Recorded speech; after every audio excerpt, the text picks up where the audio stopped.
ساری عبادات انسان کے فائدے کے لیے، انسان کی اصلاح کے لیے، لیکن جب ہم روزے کی بات کرتے ہیں تو یہ روزہ ایک ایسی عبادت ہے کہ جو انسان کی بنیادی طور پر مشق ہوتی ہے۔ اس میں اللہ رب العزت نے قرآن کریم میں اس کی حکمت بیان فرمائی اور ارشاد فرمایا یا ایھا الذین آمنوا کتب علیکم الصیام کما کتب علی الذین من قبلکم لعلکم تتقون، اے ایمان والو تمہارے اوپر روزے فرض کیے گئے جیسے پہلے لوگوں پر فرض کیے گئے تھے۔ مقصد کیا ہے؟ لعلکم تتقون، تاکہ تم متقی ہو جاؤ، پرہیزگار بن جاؤ۔ یہ ایک قسم کی مشق ہے کہ ایک مسلمان، ایک انسان جب روزہ رکھتا ہے تو روزے کی حالت میں جو جائز چیزیں ہیں، کھانا جائز ہے، پانی پینا جائز ہے، اس کے بارے میں اللہ رب العزت کا امر آ گیا کہ یہ نہیں کھانا، نہیں پینا۔ اب انسان کے پاس صحت موجود ہے، پانی موجود ہے، کھانے کی چیزیں موجود ہیں، بارہا ایسے مواقع ملتے ہیں کہ جب اسے کوئی دیکھنے والا نہیں ہے، کوئی دوسرا موجود نہیں ہے، لیکن وہ اس احساس کے ساتھ کہ میرے رب کا حکم ہے اور میں نے اپنے رب کے حکم کی تعمیل کرنی ہے، وہ اس کھانے سے باز رہتا ہے، پانی پینے سے باز رہتا ہے، اپنے آپ کو اللہ رب العزت کے اس امر کا پابند رکھتا ہے۔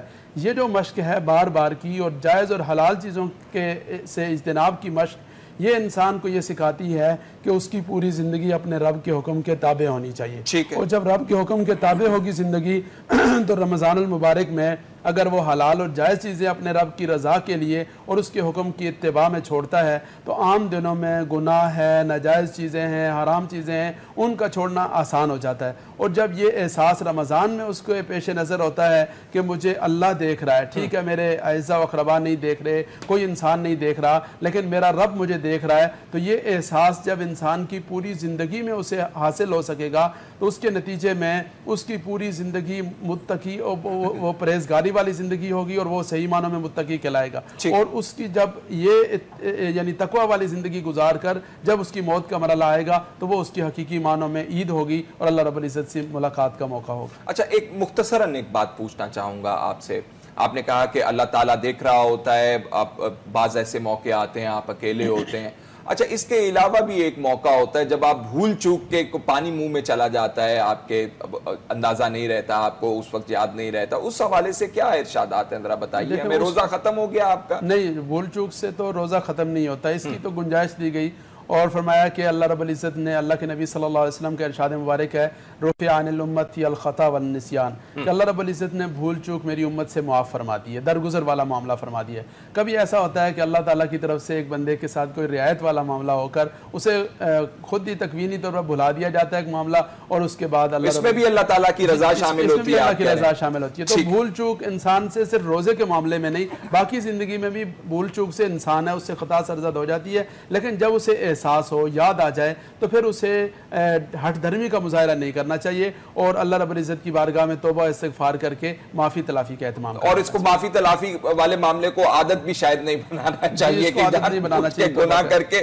تو آپ کہیں کہ جان بوجھ کے گناہ تو نہیں، لیکن اگر انسان ہے اس سے ہو گیا، عادت بن جاتی ہے کچھ لوگوں کی نا، گناہ کے حوالے سے کام کر رہے ہیں تو وہ عادت بنا لیتے ہیں اس کو۔ اچھا، میں علامہ صاحب آپ سے یہ جاننا چاہوں گا، ابھی بات کی مفتی ضمیر صاحب نے، رحمت کا بھی مہینہ ہے، مغفرت کا بھی مہینہ ہے، تو مجھے یہ دو لفظوں سے جو بات سمجھ آئی کہ وہ دنیاوی طور کے اوپر آپ پر رحمت بھی اللہ تعالیٰ بھیجتا ہے اور مغفرت تو پھر آپ کو اگر معاف کر دیا تو پھر تو آپ کے آخرت جو ہے وہ سنور گئی۔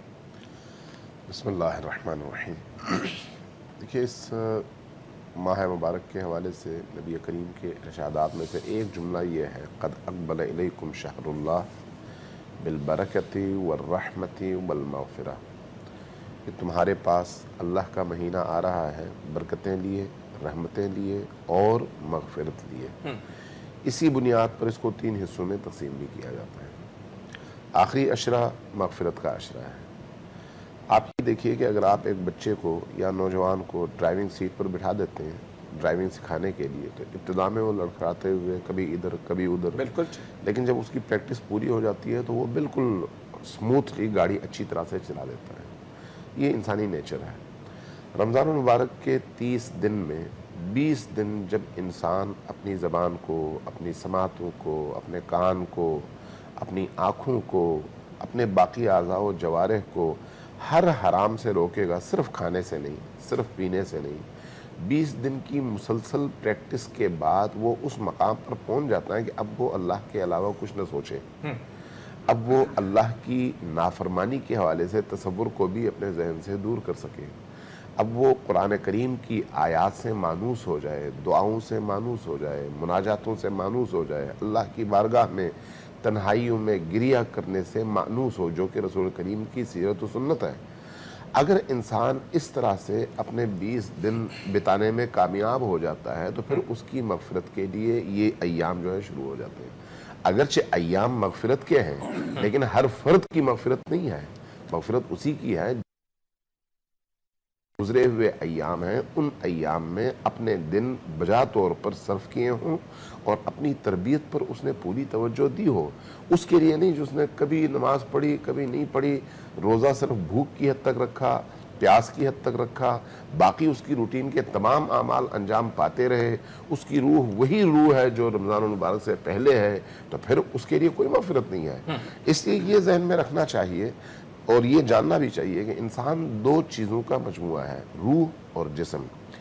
جسم کو آپ جتنا مضبوط کریں گے روح آپ کی اتنی ہی کمزور ہوتی چلی جائے گی، اس لیے کہ توجہ جسم کی طرف ہے۔ لیکن اگر آپ جسم سے توجہ ہٹا کر روح کی طرف توجہ مبذول کریں گے اور جسم کی طرف توجہ کم دیں گے تو نتیجتاً آپ کے جسم پر جو توانائیاں صرف ہوتی ہیں وہ آپ کی روح پر توانائیاں صرف ہوں گی۔ اولیاء اللہ کی سب سے بڑی صفت اور خوبی یہ تھی کہ ان کی روحیں بڑی قوی اور محیط تھی عالم پر، ان کی روح کی بزرگی جو ہے، اس کی عظمت جو ہے، اس کی وجہ سے وہ بڑے بنے، جسم کے طور پر بڑے نہیں۔ اس لیے آپ نے دیکھا ہوگا بڑی بڑی ہستیوں کا جسم بڑا نحیف ہے، لیکن اس نحیف جسم کے ساتھ جب وہ میدان میں اترتے ہیں تو پوری دنیا ان سے ڈرتی ہے، ان کے جسم سے نہیں ڈرتی، ان کے اندر موجود اس روح سے، اس ارادے سے، اس ایمان سے، اس یقین سے ڈرتی ہے۔ اس یقین، ایمان اور یہ اس روح کی طرف توجہ ضروری ہے، اور رمضان المبارک اس لیے نازل کیا گیا ہے، اس لیے عطا کیا گیا ہے کہ انسان جسم سے توجہ ہٹائے اور روح کی طرف توجہ دے کر اس کو مضبوط کرے۔ اس لیے کہا گیا ہے کہ ان دنوں کی بھوک سے، ان دنوں کی پیاس سے، جب گرمیاں ہوں، روزے ہوں، آپ پر بھوک اور پیاس کا غلبہ ہو، تو اس وقت ذرا سوچیں کہ یہ آپ کے پاس آج 16 گھنٹے کا 17 گھنٹے کا روزہ ہے، قیامت کا دن ایک دن 50,000 سال کے برابر ہے۔ 50,000 سال، یہ قرآن کی آیت ہے، یہ کوئی لوگوں کی کہی ہوئی باتیں نہیں ہیں۔ تو اس 50,000 سال کے ایک دن میں جب تم اللہ کی بارگاہ میں کھڑے ہوگے اور سورج سوا نیزے پر ہوگا اور وہاں پر نہ تمہارے پاس پانی ہوگا، نہ تمہارے پاس کھانے کو کچھ ہوگا، نہ تمہارے پاس کوئی سائبان ہوگا، تو وہاں پر کیسے گزارو گے؟ اگر اس دن کی تیاری کرنی ہے تو آج کے اس دن سے تم توشے آخرت جمع کرو، آج کے اس دن سے تم اس دن کے لیے سائبان بھی بناؤ، اس دن کے لیے پانی بھی مہیا کرو، اس دن کے لیے کھانا بھی مہیا کرو۔ اس لیے کہا گیا ہے کہ رمضان المبارک جو ہے تربیت کا، انسان سازی کا مہینہ ہے، یہ پریکٹس کا مہینہ ہے، جس کے اندر آپ اپنی بری عادتوں کو اپنے آپ سے دور کرتے ہیں، اپنے اندر موجود ان خصلتوں کو جو حیوانی ہے، انسانی نہیں ہے، چونکہ انسان دو چیزوں کا مجموعہ ہے، آدھا اس کا ملکوتی ہے، آدھا اس کا ناسوتی ہے اور حیوانی ہے۔ حیوانی جو پہلو ہیں ان کو کنٹرول کرنا روزے کے اندر سب سے بڑی اس کا فلسفہ ہے، اور وہ جو اس کا ملکوتی اور آسمانی پہلو ہے اس کو زیادہ سے زیادہ بڑھانا اس کا سب سے بڑا فائدہ ہے۔ اس لیے عید بھی اسی کے لیے ہے جس کی روحانی اور وہ جو ملکوتی صورت ہے وہ تکمیل پائے، جس کی وہ تکمیل نہ پائے، سارا روزہ جو ہے وہ اس نے صرف بھوک اور پیاس کو برداشت کیا ہو لیکن اپنی روح کی طرف توجہ نہ دی ہو۔ بھوکے لوگ تو بہت سارے ہیں، کیا ہر بھوکا اللہ کے قریب ہوتا ہے؟ بھوک اور پیاس جو ہے وہ سو کے برداشت کرتے ہیں، جی بالکل، اے سی میں رہتے ہوئے، ٹھنڈے کمرے میں رہتے ہوئے وہ اس کو برداشت، لیکن ان کی حالت یہ ہوتی ہے اس بطخ کی طرح سے جو پانی میں ڈبکیاں مارے اور نکل آئے اور بالکل گیلا نہ ہو، جو گیلا ہی نہ ہو اس پر اثر کیسے ہو؟ ٹھیک ہے، یہ ماہ مبارک اصل میں اپنے آپ کو پوری طرح سے رحمت اور مغفرت الہی میں ڈبونے کا نام ہے، اس طرح سے کہ وہ جب نکلے تو اس کے جسم اور اس کی روح کی تمام تر گندگیاں اور تمام تر میل کچیل صاف ہو اور وہ پاک و پاکیزہ ہو کر باہر نکلے۔ اگر پاک و پاکیزہ ہو کر باہر نکلے تو اس وقت اس پر شکر واجب ہے نا۔ آپ اگر کوئی کام اچھا کرتے ہیں بڑی خوشی ہوتی ہے تو آپ اس خوشی میں اللہ کی بارگاہ میں 2 سجدے کرتے ہیں.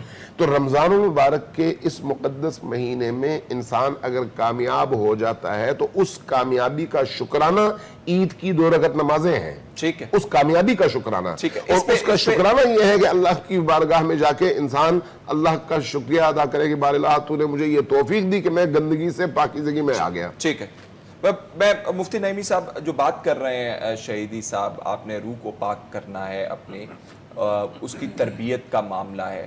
ہمارے یہاں اس کی ترویج کیسے ہوگی, کیسے لوگوں تک ہم یہ بات پہنچائیں گے کہ یہ آپ کے بھلے کی عبادت ہے, یہ اللہ تعالیٰ کو تو آپ نے کیا راضی کرنا ہے, آپ دنیاوی طور پر بھی سنوار سکتے ہیں اور آخرت بھی اپنی سنوار سکتے ہیں. اس سے کس طرح ہم لوگوں تک یہ پیغام پہنچائیں؟ بہت شکریہ, آپ نے بہت ہی اہم موضوع پر جو ہے وہ یہ سیشن کیا ہے. میں یہ سمجھتا ہوں کہ رمضان المبارک کی جو اہمیت ہے اس کو زیادہ سے زیادہ اجاگر کرنے کی ضرورت ہے. قرآن و حدیث کی روشنی میں اس کے فضائل و مناقب جو ہیں وہ بیان کرنے کی ضرورت ہے, اور لوگوں تک جو ہے وہ یہ سپرٹ پہنچانے کی ضرورت ہے کہ اللہ سبحانہ و تعالیٰ نے پوری دنیا میں جتنی بھی قومیں آئی ہیں ان کو جو ہے وہ نہیں بلکہ آپ اس لمبی عبادت کے لیے اور ایک بہت ہی امتیازی عبادت کے لیے اللہ سبحانہ و تعالیٰ نے آپ کو جو ہے وہ یعنی متعین کیا ہے اور آپ کا انتخاب کیا ہے. آپ دیکھیں کہ پوری دنیا کی قوموں میں جتنے بھی انبیاء کرام تشریف لائے, اس قسم کی نوعیت کی عبادت جو ہے وہ اللہ سبحانہ و تعالیٰ نے کسی پر مہینے کے روزے جو ہیں وہ فرض نہیں کیے اور ہر سال کے اعتبار سے. تو اس عبادت کی ڈسٹنکشن یہ ہے کہ اللہ سبحانہ و تعالیٰ نے اس امت کو عطا فرمائی ہے, اور اللہ سبحانہ و تعالیٰ نے اس امت کے ساتھ پیار اور محبت ہے, اس وجہ سے جو ہے وہ اس عبادت کو اللہ نے فرض فرمایا ہے. رسول خدا صلی اللہ علیہ وآلہ وسلم نے ارشاد فرمایا کہ جو پورا مہینہ جو ہے اس عبادت کو اپنے تمام تر جو اس کے میرٹس ہیں اور تمام تر اس کے جو اصول و ضوابط ہیں اور تمام تر جو اس کے آداب ہیں ان کے مطابق رکھتا ہے تو کیوم ولدتہ امہ, اس گناہوں سے ایسا پاک ہو جاتا ہے جیسا کہ اس کی ماں نے جو ہے اسے جنم دیا ہے. آپ دیکھیے کہ یہ ایک ایسی عبادت ہے جب انسان جو ہے وہ روزہ رکھتا ہے, آپ اس جگہ پر بھی بیٹھے ہیں, آپ اپنا کام کر رہے ہیں, آپ عبادت میں مصروف ہیں. میں یہاں پہ بیٹھا ہوں, میں اپنی بول رہا ہوں, میں بھی عبادت میں مصروف ہوں. یہ ایک ایسی عبادت ہے کہ کوئی ڈرائیو کر رہا ہے تو وہ عبادت کر رہا ہے, وہ کوئی سو رہا ہے تو میں یہ سمجھتا ہوں کہ سونا بھی اس کے نزدیک بات ہے کہ وہ حالت روزہ میں سو رہا ہے. آپ حالت روزہ میں پروگرام کر رہے ہیں. جو لوگ اپنی دکانوں پر بیٹھ کر حالت روزہ میں اپنا کام کر رہے ہیں وہ سب لوگ عبادت میں مصروف ہیں. کوئی ایسی عبادت نہیں ہے کہ آپ اس کے ساتھ جو ہے نا وہ دوسری چیز کو بھی شریک کر سکیں. روزہ ایک ایسی عبادت ہے کہ آپ جیسے جو کام کرتے چلے جائیں آپ جو ہیں وہ عبادت سے ہوتے ہیں. آپ بیٹھے ہوئے ہیں, آپ کھڑے ہیں, کوئی بھی کام کر رہے ہیں, آپ جو ہیں وہ عبادت سے ہیں. تو اس کی اہمیت کو اجاگر کرنے کی ضرورت ہے کہ یہ کتنی بڑی عبادت ہے جو اللہ سبحانہ و تعالیٰ نے اس امت کو عطا فرمائی ہے, اور اس امت کو اس اعتبار سے خوش قسمتی جو ہے وہ اپنے آپ کو خوش قسمت تصور کرنا چاہیے کہ اللہ نے عبادت ہمیں عطا فرمائی ہے. تو میں یہ سمجھتا ہوں کہ جو اس کی اہمیتیں جو ہے لوگوں پر واضح ہوں گی اور جو اس کے آکام کے لحاظ سے جو ہے وہ اللہ کے نزدیک اور اللہ کے قرب کی کیفیت جب لوگوں کے اندر پیدا ہوگی, خود بخود جو ہیں وہ لوگ مائل ہوں گے. آپ نے شہیدی صاحب سے ایک سوال کیا, میں یہ سمجھتا ہوں دیکھیں ایک بندہ جو ہے وہ پورا دن اگر اے سی میں بیٹھتا ہے, وہ اپنا بزنس اے سی میں کر رہا ہے, وہ اپنا سوتا اے سی میں ہے, جاگتا اے سی میں, اور اس کی پوری جو ہے وہ زندگی سینچرلی ایئر کنڈیشنڈ ہے, تو اگر اس دوران بھی وہ کھانے پینے کو چھوڑ دیتا ہے, حالانکہ وہ عام حالات میں بھی اے سی میں ہے, یہ نہیں کہ وہ رمضان میں اے سی میں ہے, اگر رمضان المبارک غیر رمضان میں بھی اس کو اللہ نے یہ سہولتیں عطا فرمائی ہیں, تو وہ اللہ کے لیے اگر کھانا پینا چھوڑ دیتا ہے اور سب کچھ چھوڑ دیتا ہے, میں یہ سمجھتا ہوں کہ وہ بڑا کام کر رہا ہے کہ اتنی سہولتوں کے باوجود وہ اللہ کا حکم مان رہا ہے. تو میں یہ سمجھتا ہوں کریڈٹ ہمیں اس کو بھی دینا چاہیے, اس کو بھی دینا چاہیے. آپ کہتے ہیں لیکن اگر آپ نے اپنا کام چھوڑ دیا اور کام چھوڑ کے یہ کہا کہ میں نے روزہ رکھا ہے اس لیے میں اے سی میں لمبی تان کر سو جاؤں گا, تو پھر تو معاملہ یہ نامناسب ہے. یہ بات ہم نے شہیدی صاحب سے, میں ایک بریک لے لوں اگر آپ اجازت دیں, تو کافی وقت ہو گیا, بریک کا وقت ہو گیا. ناظرین واپس آتے ہیں, ایک چھوٹے سا بریک لے لیں.